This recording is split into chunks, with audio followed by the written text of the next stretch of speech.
I do is I start big and funnel it down. So I say, what is your big overall long-term objective? And I say, what do you see yourself doing professionally? They're like, oh, I want to be a lawyer, or I really want to work in something with design or something like that. And I said, okay, that's the big umbrella goal, lawyer, design. Then I said, okay, what do you need in order to become a lawyer? And then we talk about 3 years of law school, 4 years of college, et cetera, et cetera. And so I said, well, this is how we're funneling it, and this is where you are. So how are we going to get here, given where you are? And then they're like, oh man, I can't go to that school because, although I'm doing well now, my GPA from last year is da-da-da-da. So I said, okay, great. Now that you've said that and you figured that out yourself, let's look at options, right? And so I say to them a couple of things. I said, the first thing is, it's not about where you start, it's where you finish. So don't be concerned about where you start school, be concerned about where you're finishing your 4 years. It's very rare that someone's gonna say, hey, so thank you for interviewing for the job, where'd you start college again? They're going to ask you, where did you graduate, where did you earn your degree? And so I say, let's look at some schools that will take a chance on you. And if you like the school, stay for 4 years and continue to bloom and continue to do well.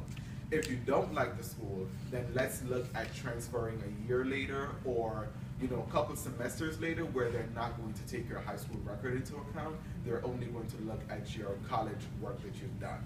Case in point, I had a student 2 years ago, 2012, who that was a very similar situation. Senior year, 3.5, 3.4, but his 9th through 11th grade year, he was a 2.2, 2.3 kid. Very smart kid, but very late bloomer, right? He was a late bloomer. And so he had these lofty goals, University of Maryland, College Park, he wanted to go to Harvard, he wanted to go all these places. And I say, you know what, I'm not going to tell you not to apply, but I want to make sure that you have enough cushion in your basket so if something happens, you don't get too discouraged. And so I said, go ahead and apply because you have other great things and you have a great story that might work, but I want you to understand that it is an uphill battle, right? And so the kid got into University of Maryland, Eastern Shore.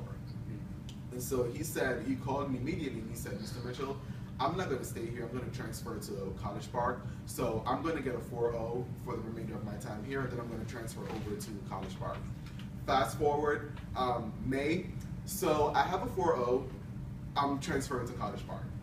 And I said, good. So he said, and I'm going to graduate from College Park. And I said, perfect. So then he said something to me. He said, if I had chosen to go ahead and just apply to all the schools that I wanted to go to, I wouldn't have gotten in and I probably wouldn't have ended up going to college. But thank you for showing me that I could do this route and then end up where I ultimately needed to be anyway. Because what happened was the kid, he didn't lose any credits. He got all A's in his class. We talked about picking the exact right courses that will transfer over to College Park, and so that way he won't lose any credits. And so we looked at that. He read the book, he talked to the admissions office. I taught him how to, call the admissions office, get in touch with a transfer counselor, find out what courses will absolutely transfer from Eastern Shore to College Park, and make sure you take those courses and you do well. And that's exactly what he did. So for students like that, that's how I counsel them. I say, don't think about, you're a late bloomer, but the road is not closed for you. The options are not closed for you.